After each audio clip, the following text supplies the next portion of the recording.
कभी कभी सच बोलने के लिए सिर्फ हिम्मत नहीं बल्कि कुर्बानी भी देनी पड़ती है। यह वाक्य 2018 में भारत के हर टीवी चैनल पर गूंज रहा था। एक पुरानी अभिनेत्री जो सालों से बॉलीवुड से दूर थी, अचानक लौटी और उसने जो कहानी सुनाई, उसने पूरे फिल्म उद्योग को हिलाकर रख दिया। ये कहानी थी नाना पाटेकर और तनुश्री दत्ता के बीच हुए विवाद की। एक ऐसी जंग जिसने इंसाफ, ताकत और औरत की आवाज के मायने हमेशा के लिए बदल दिए।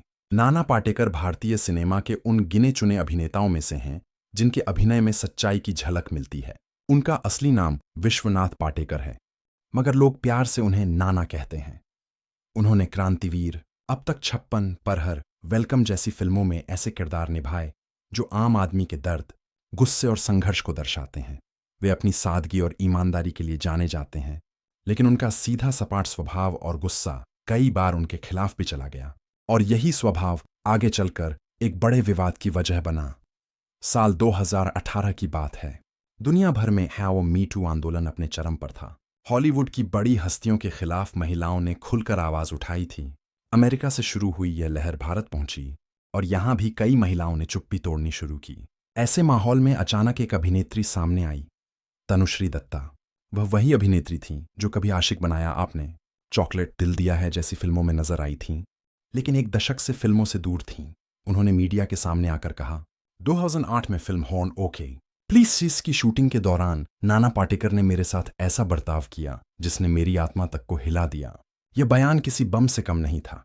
नाना पाटेकर जैसे अनुभवी, सम्मानित अभिनेता पर ऐसा आरोप पहली बार लगा था। उस समय फिल्म की शूटिंग मुंबई के एक स्टूडियो में चल रही थी। यह एक डांस नंबर था जिसमें तनुश्री मुख्य कलाकार थीं। उनके मुताबिक यह गाना सिर्फ उनके और बैकग्राउंड डांसर्स के बीच फिल्माया जाना था। लेकिन अचानक नाना पाटेकर सेट पर आ गए और निर्देशक से कहा कि वे भी गाने में हिस्सा लेंगे। तनुश्री का कहना था कि नाना ने कुछ ऐसे शॉट्स की मांग की जिनमें अनावश्यक नजदीकियां थीं। उन्होंने इसका विरोध किया और सेट छोड़ दिया।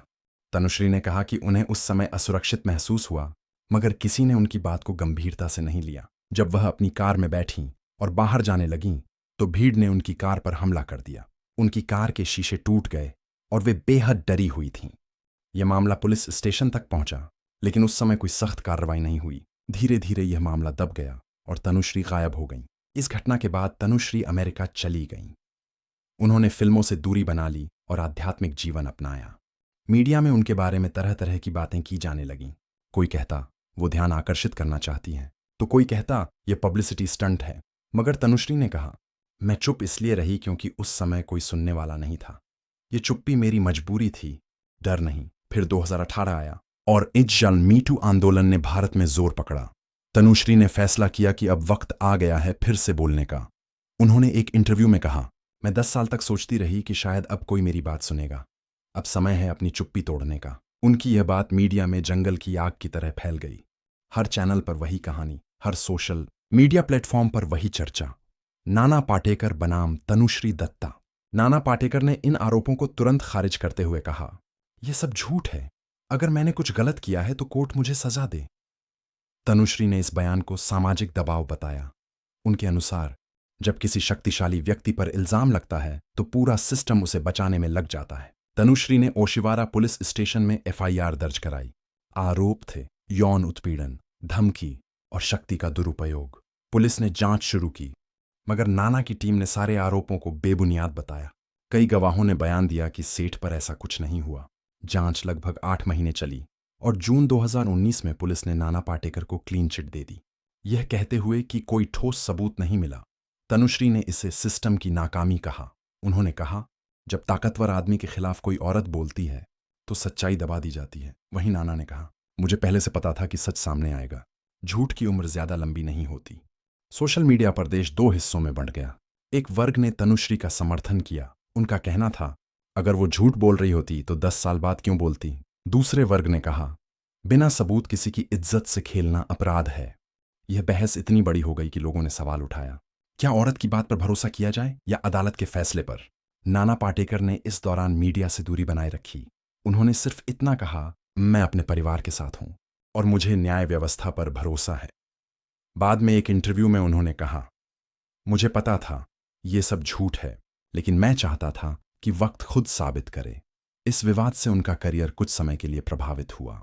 कई प्रोजेक्ट रुके, कुछ निर्माताओं ने उन्हें साइन करने से परहेज किया, मगर धीरे धीरे उन्होंने वापसी की और फिर से फिल्मों में दिखाई देने लगे। दूसरी ओर तनुश्री ने अपनी लड़ाई जारी रखी। उन्होंने कहा, मुझे धमकियां दी गईं, मेरा मजाक उड़ाया गया, लेकिन मैं पीछे नहीं हटूंगी। उन्होंने बॉलीवुड में मौजूद माफिया कल्चर की बात की, एक ऐसी प्रणाली जहां ताकतवर लोग एक दूसरे को बचाते हैं और कमजोर की आवाज दबा दी जाती है। तनुश्री आज भी महिला अधिकारों, मानसिक स्वास्थ्य और सामाजिक न्याय के मुद्दों पर बोलती हैं। वह कहती हैं, मेरे साथ जो हुआ वो किसी और के साथ ना हो, यही मेरी लड़ाई का मकसद है। मीडिया ने इस मामले को लगातार सुर्खियों में रखा। हर चैनल ने इसे अपने नजरिए से दिखाया। कुछ ने कहा यह डाउन मीटू की जीत है, तो कुछ ने इसे झूठा प्रचार बताया। राजनीति भी इसमें कूद पड़ी। कुछ नेताओं ने नाना का समर्थन किया, कुछ ने तनुश्री का। यह मामला अब सिर्फ एक व्यक्तिगत विवाद नहीं रहा, बल्कि एक सामाजिक बहस बन गया। सवाल अब यह था कि सच आखिर है कहां?